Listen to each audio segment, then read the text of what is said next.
नमस्कार साथियों, मैं हूं Kumar Gaurav. Star education official में आप सभी का फिर से स्वागत है डेली करंट अफेयर के अंदर। और आज है साल का आखिरी दिन 31 दिसंबर 2025 और आज की खबर की ओर एक नज़र करते हैं। आज जो एक खबर है वो है बांग्लादेश प्रधानमंत्री खालिदा जिया, जो कि 80 साल की उम्र में उनका निधन हो गया है। ये बांग्लादेश राष्ट्रवादी पार्टी BNP के अध्यक्ष और पूर्व प्रधानमंत्री रह चुकी हैं। इनका नाम था बेगम खालिदा जिया। खालिदा जिया 1991 से लेकर के 1996 तक बांग्लादेश की प्रधानमंत्री रही हैं और 2001 से लेकर के 2006 तक ये पुनः दोबारा प्रधानमंत्री पद पर आसीन रही हैं। दूसरा खबर है रोशनी आपांजी कौरती विशाखापत्तनम पोर्ट अथॉरिटी VPA की पहली महिला उपाध्यक्ष बनी हैं और ये 2011 बैच की जो हैं सो IAS अधिकारी रह चुकी हैं। इनका नाम याद रखेंगे, रोशनी आपारंजी कौरती। ये जो हैं विशाखापत्तनम पोर्ट अथॉरिटी की उपाध्यक्ष के रूप में कार्यभार संभाले हैं और ये महिला IAS अधिकारी पहली अधिकारी बन गई हैं जो इस पद पर आसीन होंगे। इनको जो है सो 2018 के अंदर प्रधानमंत्री पुरस्कार भी मिल चुका है।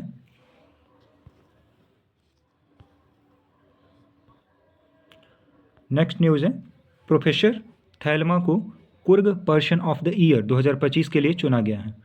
Coorg person of the year 2025 के लिए किसे चुना गया है? थैलमा, प्रोफेसर थैलमा। ये नाम याद रखेंगे। और इनको क्यों चुना गया है तो उसके पीछे कारण है कि ये कोरवा समुदाय पर पहले आनुवंशिक अध्ययन का नेतृत्व करने वाली BK थैलमा को कॉर्ग tourisminfo.com नामक समाचार और पर्यटन पोर्टल द्वारा Coorg person of the year 2025 के रूप में चुना गया है। तो इनका नाम याद रखेंगे, थैलमा, प्रोफेसर थैलमा।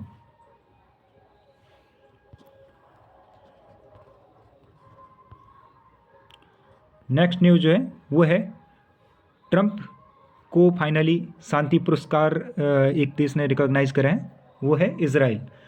फ्लोरिडा के अंदर वार्ता के बाद जो है ट्रंप को इजराइल शांति पुरस्कार मिलने की घोषणा हुआ है।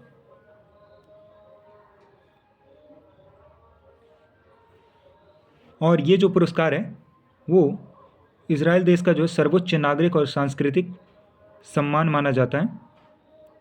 ये इजराइल देश का सर्वोच्च नागरिक और सांस्कृतिक सम्मान माना जाता है। ट्रंप को फिलहाल ये पुरस्कार जो है 2026 में मिलेगा, 2026 में मिलेगा। और वो ये पुरस्कार पाने वाले 80 साल के बाद इतिहास में जो है सम्मान पाने वाले गैर इजरायली बन गए हैं। और इस सम्मान को पाने वाले एकमात्र अन्य गैर इजरायली जो है वो है भारतीय संगीत निर्देशक जुबीन मेहता। उनको जो है 1991 में यह पुरस्कार मिल चुका है। तो ये इंपॉर्टेंट है, याद रखेंगे। ये सेकेंड टर्म में जो है ट्रंप को मिलेगा 2026 में 80 साल बाद। और इससे पहले जो है 1991 के अंदर ये जो पुरस्कार है वो एक भारतीय को मिल चुका है जो कि संगीत निर्देशक रह चुके हैं। कौन? जुबीन मेहता। नेक्स्ट न्यूज़ है केरल विधानसभा के अंतर्राष्ट्रीय पुस्तक महोत्सव KLIBF के उद्घाटन समारोह में NS माधवन को दिया जाने वाला साहित्यिक पुरस्कार। केरल विधानसभा के अंतर्राष्ट्रीय पुस्तक महोत्सव में जो है NS माधवन को साहित्यिक पुरस्कार दिया जाएगा। तो इनका नाम याद रखेंगे, NS माधवन। और ये जो है सो चौथा संस्करण है जो 7 से 13 जनवरी 2026 को आयोजित किया जाएगा। कहाँ पर? तो ये जगह का नाम याद रखिएगा, केरल के अंदर केरल विधानसभा द्वारा आयोजित किया जा रहा है केरल विधानसभा अंतर्राष्ट्रीय पुस्तक महोत्सव, और ये चौथा संस्करण है।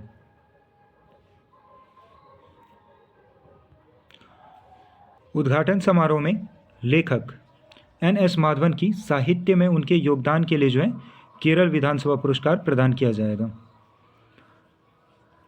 और इसके जो मुख्य अतिथि हैं वो पुस्तक पुरस्कार विजेता मानू मुश्ताक वो जो हैं समारोह के मुख्य अतिथि होंगे इसके अंदर।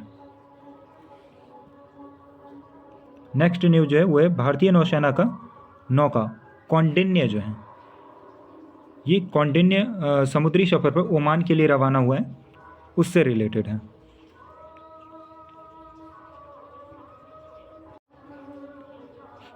ये जो है सिलाई से बना हुआ जहाज़ है और ये इसके कारवा पर जो है नौसेना बेस से पोरबंदर के लिए रवाना हुआ है और इसमें कुल नौसेना के 16 जवान सवार हैं। पोरबंदर से यह 29 दिसंबर को ओमान के लिए रवाना हुआ था, तो ये डेट याद रखेंगे। पोरबंदर से कब ये रवाना हुआ है? 29 दिसंबर को रवाना हुआ है पोरबंदर से। कहाँ के लिए? ओमान के लिए। और इसका जो पुनर्जीवित करने का जो प्रयास है वो इस वजह से है ताकि प्राचीन समुद्री व्यापार मार्गों का अनुसरण करके जो है समुद्री विरासत को पुनर्जीवित किया जा सके। और इस जहाज़ का जो डिज़ाइन है वो अजंता की गुफाओं चित्रों में चित्रित 5वीं शताब्दी के जो जहाज़ पर आधारित रखा गया है और इसे पारंपरिक सिलाई तकनीक, याद रखेंगे, इसे पारंपरिक सिलाई तकनीक का उपयोग करके पुनर्निर्मित किया गया है। और इसका जो निर्माण किया करा है उसने वो है निर्माणकर्ता जो है वो केरल के कारीगर हैं और पारंपरिक जहाज़ निर्माताओं द्वारा किया गया है।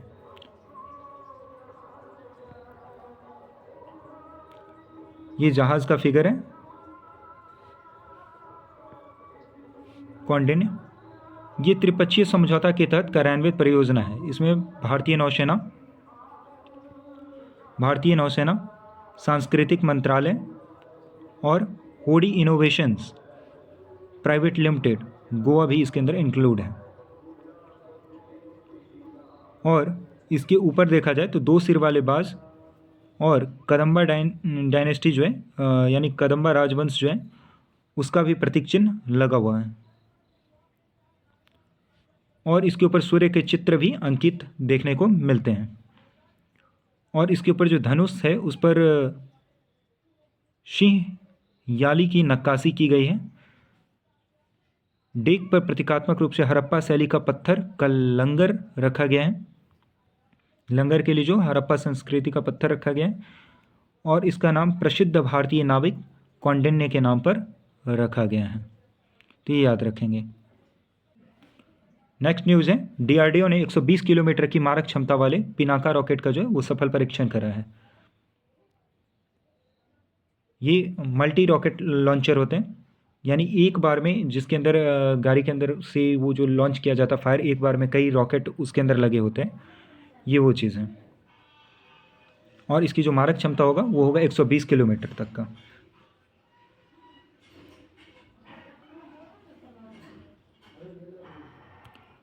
ये Pinaka long range guided rocket है और ये बिल्कुल स्वदेशी रूप से निर्मित किया गया है। ये मल्टी बैरल रॉकेट होता है। मल्टी बैरल से मतलब ये होता है जब मतलब एक साथ कई लगे होते हैं एक बैरल के अंदर और एक साथ कई 10-20 लगे होते हैं जिसको फायर किया जाता है। और इसे जो है लंबी दूरी के उच्च सटीकता वाले हमलों के लिए जो है वो डिज़ाइन किया गया विशेष रूप से। और इसको जो बनाने वाले हैं, इसके जो विकास करते हैं वो है आयुध अनुसंधान एवं विकास प्रतिष्ठान IRDE, दूसरा DRDO और तीसरा जो है वो है उच्च ऊर्जा सामग्री अनुसंधान प्रयोगशाला HEMRL। इन तीनों के सहयोग से जो है इसका विकास किया गया है। इसे बनाने का अगर उद्देश्य देखा जाए तो वह है मारक क्षमता को बढ़ाने के लिए इसको जो है बनाया गया, डिज़ाइन किया गया। और ये जो है सटीक निर्देशित मारक क्षमता प्रदान करता है इसको। और इसका जो मौजूदा पिनाका लॉन्चरों का उपयोग करके परिचालन लचीलेपन को बढ़ाना है। और मुख्य विशेषताएं जो हैं इनकी, वह 120 किलोमीटर तक के लक्ष्यों को भेदने में ये सक्षम है बिल्कुल, और सटीक मार्गदर्शन, उन्नत नेविगेशन और नियंत्रण प्रणाली से लैस निर्देशित रॉकेट लक्ष्यों पर सटीक निशाना सुनिश्चित करने में सक्षम है। नेक्स्ट न्यूज है, राष्ट्रपति द्रौपदी मुर्मू ने जमशेदपुर में ओल चिक्की लिपि के शताब्दी समारोह में भाग लिया। और ये जो है जमशेदपुर के 22वें पारसी माह के समापन समारोह और ओल चिक्की लिपि के शताब्दी समारोह को संबोधित किया गया है। वहाँ पे पंडित रघुनाथ मुर्मू ने 1925 में ओल चिक्की लिपि विकसित की थी। अगर कोई आपसे ये पूछे कि ओल चिक्की लिपि जो है वो कब विकसित किया गया था, तो ईस्वी याद रखेंगे इतिहास के दृष्टिकोण से 1925। और किसने विकसित किया था, तो पंडित रघुनाथ मुर्मू, ये भी नाम याद रखेंगे।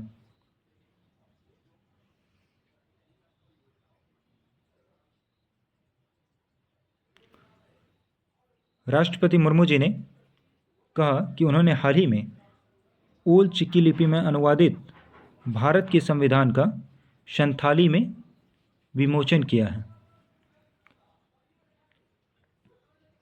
संथाली भारत की जो है वो सबसे प्राचीन जीवित आदिवासी भाषाओं में से एक है। इसे हम लोग ने पिछले डेट पे न्यूज़ में पढ़ा था, जो मुख्य रूप से संथाल समुदाय द्वारा बोला जाता है। और ये किन किन राज्यों में बोला जाता है, ये आप कमेंट बॉक्स में बताएंगे।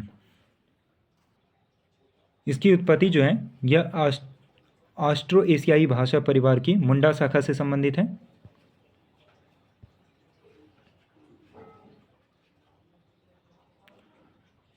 जो इंडो यूरोपीय भाषाओं से अलग है।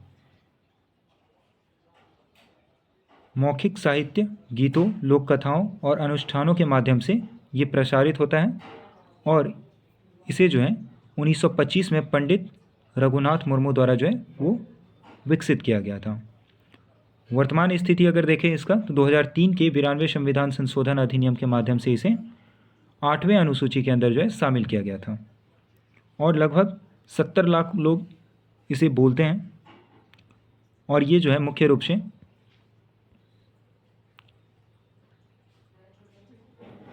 झारखंड, ओडिशा, पश्चिम बंगाल, बिहार और नेपाल और बांग्लादेश में भी बोला जाता है। नेक्स्ट न्यूज़ है हो ट्राइब से रिलेटेड। हो ट्राइब जो है आदिवासी लोगों से पिकनिक न मनाने बल्कि 1 और 2 जनवरी को काला दिवस मनाने का आह्वान किया है। हो जनजाति के बारे में अगर देखें तो हो जनजाति जो है वो कोल्हा लोगों भारत के एक ऑस्ट्रो एशियाई मुंडा जातीय समूह है। वे स्वयं को जो है हुडोको और होरो कहते हैं। वो खुद को क्या बुलाते हैं, हुडोको या फिर होरो नाम से ये खुद को बुलाते हैं, जिसका उनका अपनी भाषा में जो मतलब होता है मानव। और ये जो है मुख्य रूप से झारखंड और ओडिशा के कोल्हान क्षेत्र में केंद्रित है, यहाँ पर रहते हैं।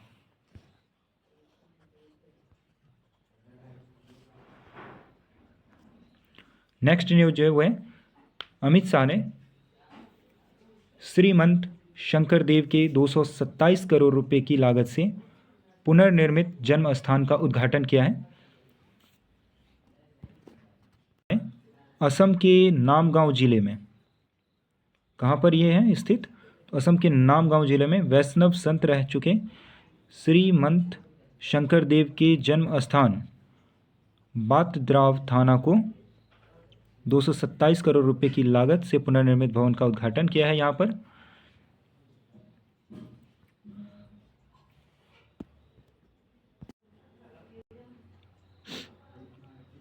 और एकीकृत शहर निगरानी प्रणाली का भी जो है उद्घाटन किया है उन्होंने। साथ में उन्होंने गुवाहाटी में 5000 सीटों वाले सभागार ज्योति विष्णु संस्कृति परिसर का भी उद्घाटन किया है।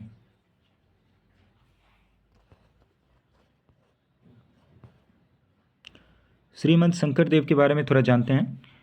ये जो हैं असम के नंदगांव जिले में स्थित आली पुखुरी में जन्म लिए थे। असम के नंदगांव जिले में आली पुखरी में जन्म लिए थे और 16वीं शताब्दी में सतत विद्वान, बहुज्ञ और सामाजिक धार्मिक सुधारक थे। इनका जो योगदान था वैष्णव धर्म के एक रूप, एक शरण, हरि नाम धर्म का प्रचार किया इन्होंने। भगवान कृष्ण को एक शाश्वत और परम माना जाता था इनके द्वारा, और उनका जो धार्मिक तंत्र था वो था एकेश्वरवादी। ये एकेश्वरवाद में विश्वास रखते थे। ये जो हैं वो सत्रस नामक अद्वितीय वैष्णव मठों का भी स्थापना किया।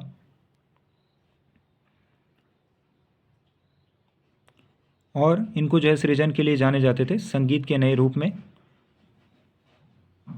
नाट्य प्रदर्शन, नृत्य, साहित्यिक भाषा, साहित्य कृतियाँ, भक्ति, रत्नकार, कीर्तन, घोष आदि अर्चम क्ले के लिए। पंजाब मंत्रिमंडल ने बनूर को तहसील का दर्जा देने और भू राजस्व कानून में संशोधन की मंजूरी दिया है।